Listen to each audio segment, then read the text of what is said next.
Hi, everybody. Uh, Today in Line by Line, I have a new guest, Cassidy van de Kamp.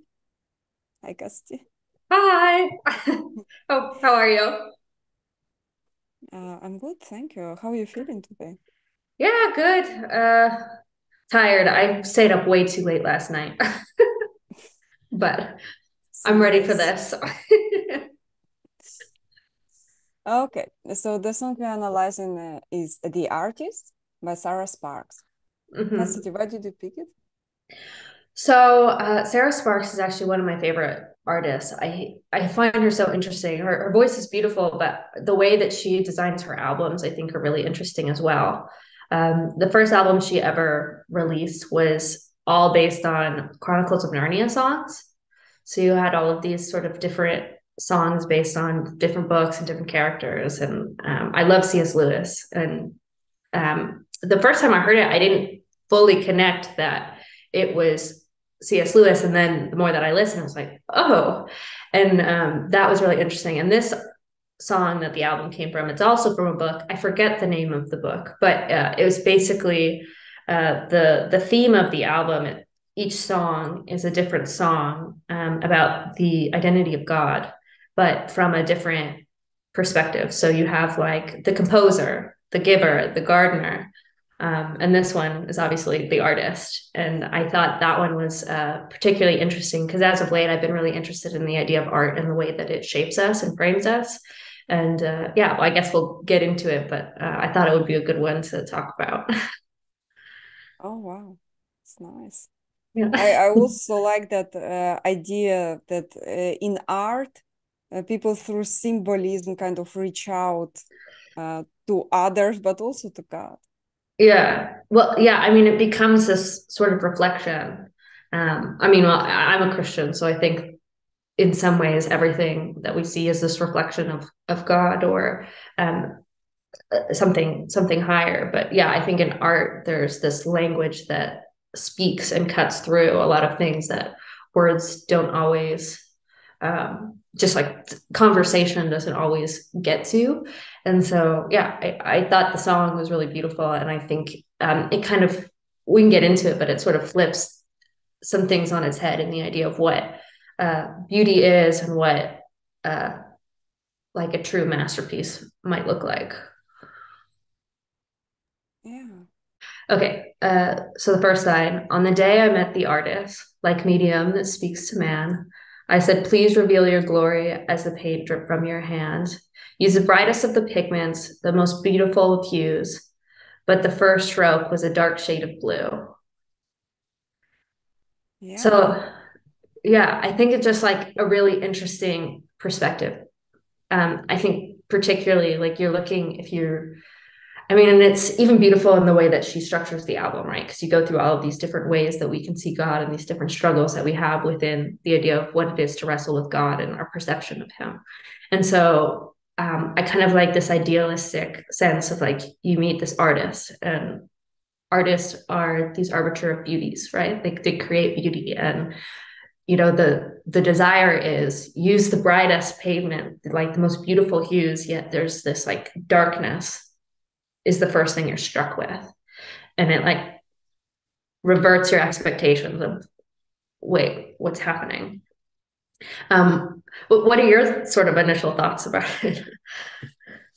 I was thinking about that creator who is the artist and the person asking what to draw, but artists, they can set an intention to draw a thing, but the truth is when you create, things come in by themselves and then they evolve, and you can ask as much as you want, but you don't understand the entire piece because you can only see a little fragments of it, especially if it's been just created right in front of you.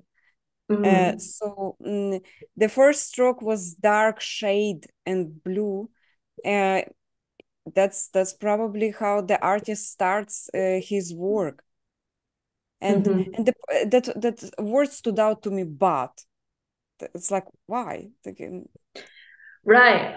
Well, and I think that's if you reflect it back to, you know, what it's symbolizing, right? Because it's talking about something much more than just colors and art. It's, you know, what happens when we ask for something and the first thing we experience from God is something unexpected, something darker, something sort of painful.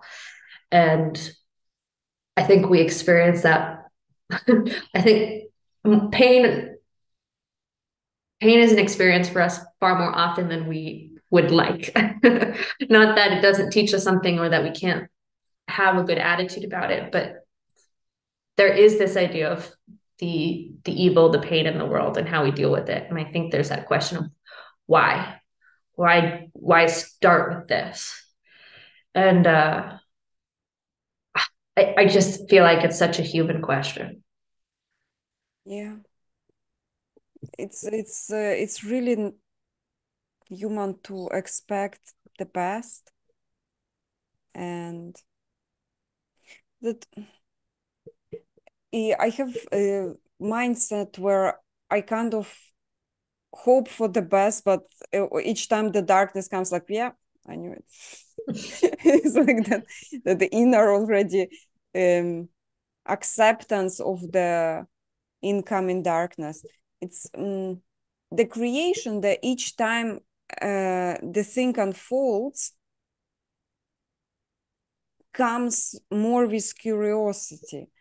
I really like that idea that I said, please reveal your glory, and like that innocence with which the question came, that optimism that doesn't come already with disappointed bitterness in the world that actually comes with. It's like, yeah, of course it was blue. Yeah.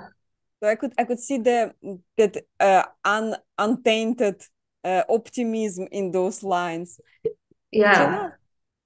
Yeah. Well, and the fact that the optimism is received with what some might see like this pessimistic view of the world, of this the darkness, like the first thing is the shadow in the dark. It feels like this Mm. sort of paradox or contradiction of uh, why, you know, that itself is um, a deeper question under the action. But yeah, I'll go into the second paragraph because I think it adds to sort of this line of question. Um, so I begged and then I pleaded. I do not understand the means. Why would you put the hope inside me if you would not paint the dream? He said, don't let glory's reflection distract you from glory. Remember that all good things come from me. Wow. Yeah. Yeah. It's quite, I don't know, it's quite interesting. And there's so much, I think if you really resonate with, there's so much depth with it. Um, like, remember all good things come from me in the face of what we see as not what we asked for, not what we expected. Um, it's something to ponder and puzzle, and the recognition of uh, how is this good? It's this trusting, and there's this bigger story or this bigger reflection. Um, but we have to be willing to embrace the process to see it. What are your thoughts? I don't know what the author meant, but I can only project what it awoke in me, like this idea. Yeah. Well, I think that's part of what she's doing, right? She leaves it ambiguous enough to put your own stories into it because we all have the stories of that hope of something, that that belief in something, or that, you know, that idealization of what you think the world should be or what should happen in the world, but it doesn't, and it continues to fall short. And yeah, there's always that question of like, well, why? Why would you give me this desire? Why would you give me this hope if it was never going to be realized? And Mm. yeah, I mean, so in the face of that personal story, how does that last line hit you? with don't let glory's reflection distract you from glory. Remember all good things come from me. I did not receive it because I never asked that question. Mm. But in here, if I were to receive that, don't let glory reflection distract you from glory, I don't think I would understand it. It would feel to me like, Mm. like somebody gives you a really, really ambiguous, magical answer instead of proper answer. And people sometimes that don't understand something, they either completely reject it or they attach mysticism to it. Mm. And then they're like, wow, that must be so profound. And as a child, I would not understand it in a context. I would be like, are you just, are you like telling me the distract, Yeah. like you trying to distract my attention? But Yeah, as it an seems adult, yeah. yeah, it seems sort of like oh, what's the word? Like like placating something or like a Mm-hmm. uh oh, what's the word? Like that I can't think of it right now, but like the answers you give children or Yeah. a platitude. That's what I'm thinking of. It's like a platitude where you say something to make someone feel better, or even like some weird Chinese proverb where it's like, what does that even mean? Um, Yeah. but yeah, What do you think it means? I think that I think it's just a reminder to me that we often, as humans, have a small perspective. And we also lose sight of what is truly blessing and what's a curse, and what's good and what's bad. And this idea that our world sometimes needs to be broken to understand that there's something bigger going on than this little world that I find myself in. And so, and it goes, I think, deeper a little bit later in the song. But I think for me, it's just that reminder of like, the world is this reflection of God and his glory and what he's doing in the world to try to bring heaven and earth together again. And I shouldn't get distracted by that to see the true glory of what's going on and the way that it can tell us a bigger story. Hmm. That's very beautiful. Um, I in the context of the song, when God is an artist, he just paints the the reality. Even on the canvas, it's not reality; it's reflection of it. And he Mm-hmm. said, "Stop looking at the reflection. The glory is the whole creation." And um, that idea that we can't see the full picture. The full picture is past, present, and future kind of combined, like everything that comes. And that's why if we accept, if you like, kind of give trust to the artist, we can Mm. experience that goodness that comes from him. That's why he said, Yeah. remember all good things. It's like, Yeah. this, isn't there like a little hidden all good things, but like aren't all bad things also come? Like, Well, that's a question, right? And that's the thing we wrestle with. Can we have a good God in the face of an evil world? And I won't get into the philosophical back and forth with that, but yeah, it opens that question of like, well, if all good things come from me, like, is what I'm experiencing good? And if it's not good, what is the story he's trying to say in the way that it's going to shape into something good? Um, yeah. But let me finish the last part. There's only one little last stanza, and I think this will kind of put things together, and we can kind of tie the bows and the way these things interact with each other. Okay. So with each stroke, his hand was steady, and I found myself in awe. For as I stood back from the painting, it was not of me at all, but the darkest shades he painted, the ones that I had asked for not, he put me in the shadow of a cross, or had put me in the shadow of a cross. So right there, it's talking about the crucifixion, right? Jesus, this shadow, this darkness that we see in the Christian story. And if you don't know much about Christianity, or you have sort of a negative view of it, that seems pretty dark, right? The cross. Like, why are we celebrating death? Why are we putting that on some high footstool? But again, it's the realization of the whole story, where death is not the end. There's without the resurrection as well, that story wouldn't be beautiful. That wouldn't be complete. And so I love how she leaves it at that endpoint. Kind of, she focuses on the death, but the death is not the point. The point is the life. And I think it opens up that story to explore that, like, what does that mean, this sort of battle between life and death, and the way that it tells us a beautiful story. Wow, I understood shadow of the cross a little bit differently.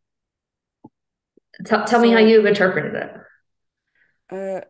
Shadow of the cross I understood like shelter. In a sense, from all the darkness, it's like when you stand in the shadow of the tree from too much sun heat, but you stand in the shadow of the cross from the dark palettes and the dark. It's like it's that darkness that almost irradiates.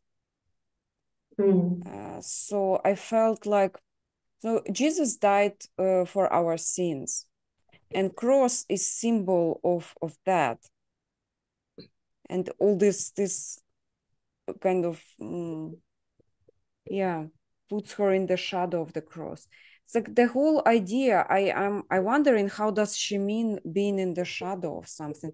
Like, to me, being in the shadow is protection, but I might be projecting, like it's No, I love the way that you saw that, because in so many ways shadow can be protection. I think when you look at the symbolism of like darkness or shadow, there's two sides of that, right? When there's enough light out, yes, a shadow is something protective and warm, yet when it's complete darkness and you're in the shadow, it has more of a sinister connotation.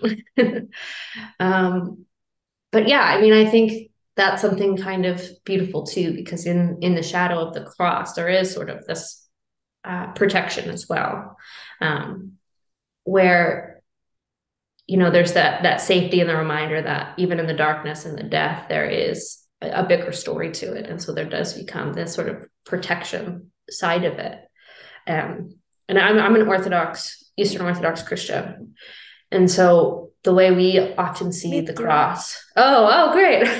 So Merry Christmas. It was like 2 days ago. Yes, you as well. But yeah, the pattern of like life and death is so huge in that world, more than the Protestant world than it came from, where it was much more about like retribution of sin and like more of a judicial frame. And so for me, there is something beautiful of like, there's the shadow of death. And we experience it. Like, it wasn't just something that Jesus experienced. We experience that pattern as well. And in many ways, whether it's our physical deaths or these other little spiritual things that we happen, yet that shadow, that weight of what it is to die to yourself, it also is this weird sort of protection where it's like, well, by embracing death in the little ways that we can and accepting that, there's this hope that it brings ultimate life, and not just death for death's sake, but the death for the sake of something bigger than yourself. something that is for the good of others. And yeah, I love the depth of that last line of the layers of that is. And you just added another piece of that layer of like that shadow being not this all consuming doom and gloom thing. It's this protection, this shade, and this reminder of something bigger, and like the maybe even the protection from the light of glory of what it is of eternal life. Shelter, eternal shelter. Mm, yeah. Did you notice that also each stroke was steady? He was absolutely sure of the path Yeah. he's taken with his creation. Yeah. And I love that line. I think especially as myself as a human, it's like there are times when I feel confident and steady in the way that I walk, the way that I work. Yet there are so many times where, I lose the steadiness of the way that I work and the way that I move. And I think there's just something beautiful in the belief that there is a steadiness in the way that he's creating. There's not an uncertainty. Like he's thought this thing through. And he's designed it in a way, like even in the sense of that I don't understand, he has a confidence in the way that he moves and the way that he's creating. I think that's just beautiful. Yeah, so in the context of the lyrics, so each time he paints the strokes that are darker, and all the shades of it, and she kind of goes towards shelter, towards the cross. So she goes kind of had put me in the shadow of a cross, unless he paints the cross itself. But I do feel like had put me like in what way did she just kind of step towards the cross in order to hide from the darkness? That was my speculation here. Yeah, it's an interesting way to think about it. I mean, I think there's a lot. I think in many ways, the things that we go through, the way that we are perceive the world are really shaped by the past that we've experienced and like the situations that we're in now. And so I could see that last line being perceived in so many ways, depending on the place that you're at. And it seems as though the way that she wrote this, and I say that specifically knowing some of the other songs, it seems from a place of going through trials and coming at the end of it and maybe still battling those things, not having gotten the answers to those things, yet coming out at the end of that battle with this trust of the thing that's bigger than her. Like, even if she doesn't understand it, she can't express the why. She has this trust in that. And so, yeah, I think you see that battle in this song in this really beautiful way and this really innocent way. I think sometimes our wrestling with God isn't so innocent. But I think the wrestle with God always starts that way, where we have that childlike wonder of like wanting God to be this good, beautiful thing. We have this wonder of Him giving us good gifts and all of those things. And I believe He does, but it doesn't always seem that way when we face these things that sometimes feel overwhelming to us. And you get through the song and she's begging, she's pleading, she doesn't understand what this is all for. And she's given this what could seem like a platitude. And you have to wrestle with that. What do I do that? And the more that she watches the way that he works, the more that she looks at the picture. And then when she steps outside of herself and stops looking for herself in the picture, but something bigger, all of a sudden she sees where she is in the frame.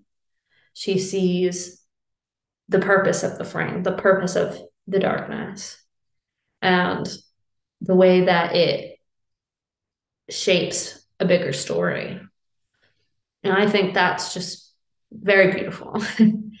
um, yeah, I've been reading this book called The Ethics of Beauty. It's by Timothy Patsis, and his big thesis, and it's a very large book and has a lot of different sort of little sections in it. But the beginning, he really talks about the transcendentals, truth, goodness, and beauty, and how in the modern frame with our moral development, it's become very much truth first ethic, with truth leading us to what is good and beauty kind of being outside of the picture, where he talks about in a more ancient frame, it was always a beauty first approach, where we look for the things that are beautiful to show us what is good. And then goodness will tell us, by participating in goodness, it'll tell us what is true.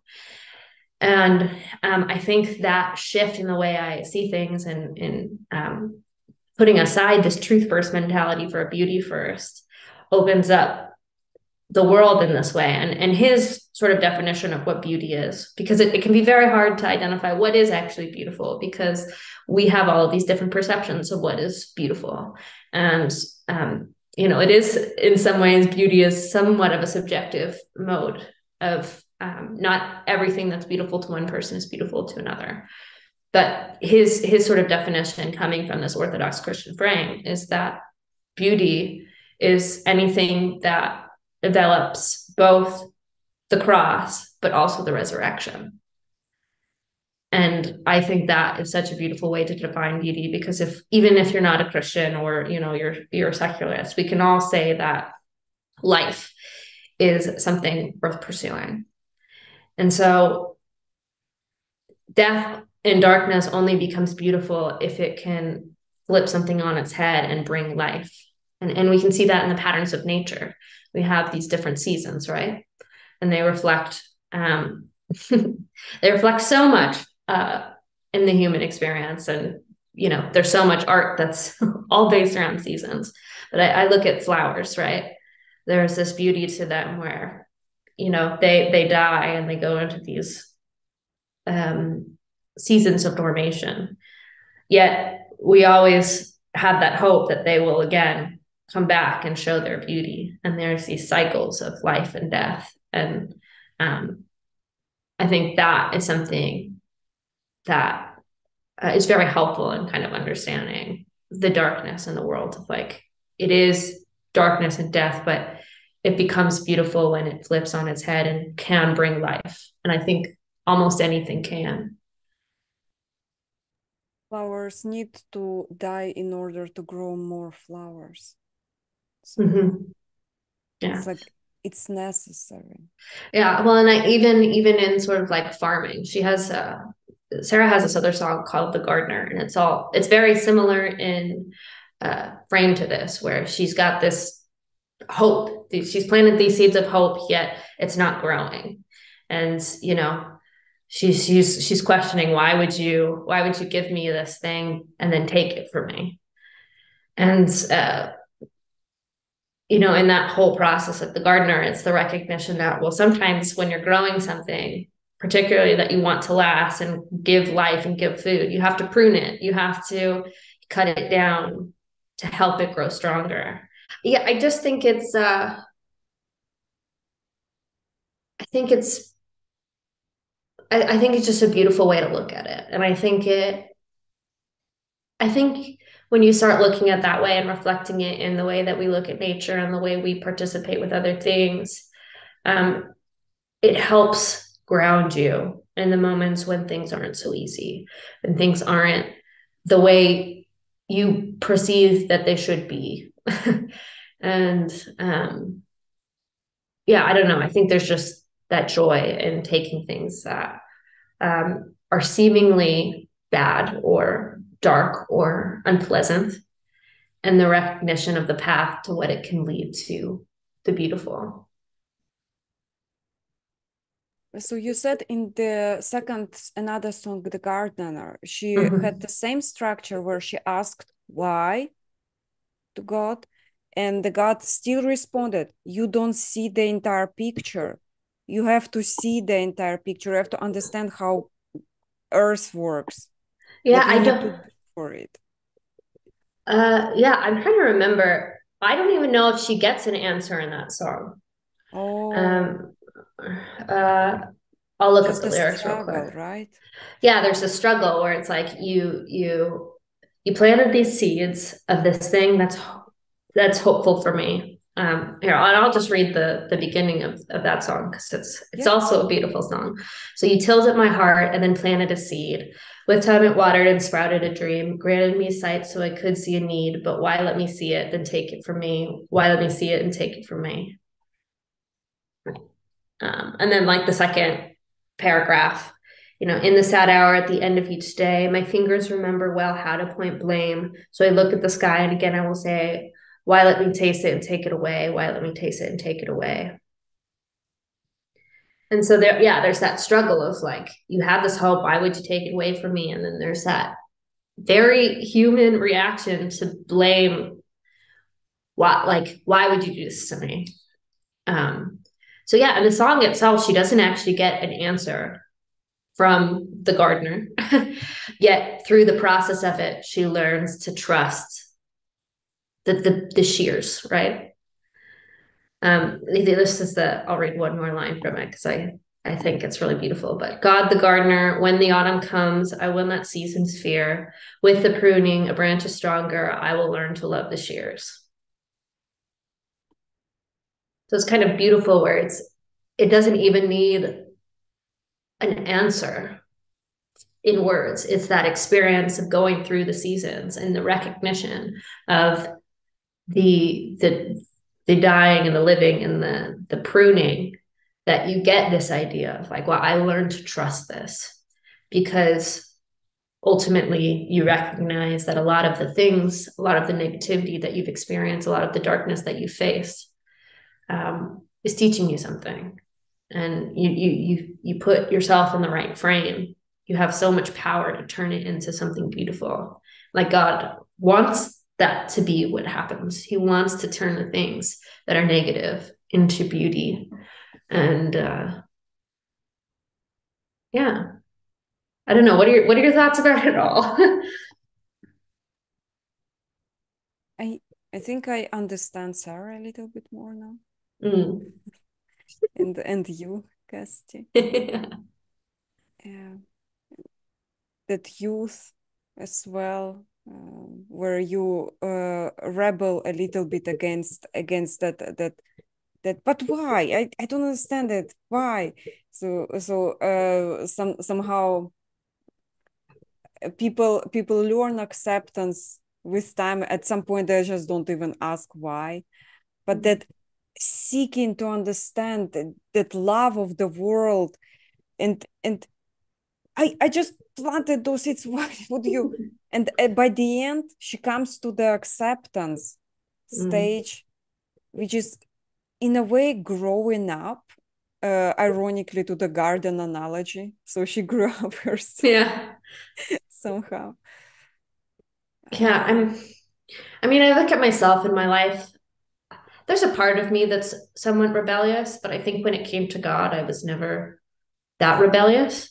But I did ask a lot of questions. And I think for me, there's certainly a place in the gardener that I resonate and understand.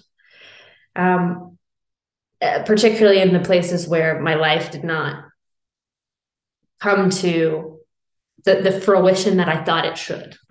But what I really recognize is that willingness to accept the pain and like continue trust even when you don't understand. And the recognition of seeing, oh, this was doing something. This was teaching me something. And like I now look back and see the beauty of what came from that thing. And if I had never had this negative situation or, this breakdown in whatever it is, I could never have seen the beauty in the way that I see it now. And I don't know, I think really beautiful. But I mean, everybody has that, those sort of moments of rebellion of why me, or, why God, why? And I think it's just really relatable to have those moments of anger. Um, Yet Yeah. there's something, there's just something so beautiful and so helpful about finding that way to get your mindset in the place where this, like, whether I understand it or not, this is something that can be turned into good, that can bring me life. Like, it may feel like the shadow of, death, but um, yeah, learning to love um, the negative in your life, to recognize that it can teach you something about being human, and the way that it can help you gain a more beautiful life than you would have before. Because yeah, I think we all know that we face adversity or trials or whatever, and all of a sudden it shakes you up, and you realize, what am I living for? What am I doing? how am I how am I limiting the life that I could live? And it just reshapes you to uh, refocus your energy on the things that matter more. And at least that's how I've started to see it. Yeah, you're right. I mean, it's the way I also see the world. Yeah. I'm learning to control my speech in order to to own up to what I say, rather than say definite statements as if they're reality for everybody. Mm. I'm trying to get this culture out. I mean, but I think what I love too about Sarah's songs, like it puts the reality of being human front and center, where it's not this perfect, well, I just know all things are beautiful, and everything that's dark can be turned to light, whatever. No, you see the wrestling, you see the very human questions of how we process through those things. It's not like we come to those things overnight. It's a long process. And I think even when you get to that place where you recognize the pattern of what's beautiful, you don't always hold on to that. We forget it so easily. And yeah, so I think that's all that process of, we're all learning what it is to be human, and what it is to act well in the world. And I do think that there's something in that Christian story, and like the life and death dichotomy that comes with the resurrection, that is helpful in getting a better sense of the larger frame that everybody's going through. Um, but yeah. Wow. Cassidy, those were absolutely beautiful two songs that we analyzed today. I will put The Gardener and The Artist by Sarah Sparks in the title and in the description. Everything she does is beautiful. So everybody should just binge everything she does. That's why we do it. I will absolutely tag her and reach out to her. Shout out, Sarah. Thank you for your creations. And Yeah. Cassidy, thank you for introducing me the artist. And let's thank sponsor of our today's podcast, which is our free time. We will have the same amount of free time. I love it. So people just use it wisely. Something good. Creation, whatever your heart desires. Check out links I will provide below, how to follow and support Cassidy. She's a YouTuber. You can find more of her work. And you are also a musician. I seen you play on your YouTube channel. Oh yeah. Well, I play ukulele, and then I play a little bit of piano. I wouldn't say it's my strongest artistic pursuit, but I love it. I think for me, I process the world a lot through music. It like resonates very deeply with the way that I see the world and how I make sense of it. And so it's got a special place in my heart. I don't spend much time releasing my own musical pursuits on the line, but there are times and places for it, I suppose. There is time for everything. Yes. There is Yeah. time for learning and time for releasing the songs. Yes. Hey, excellent.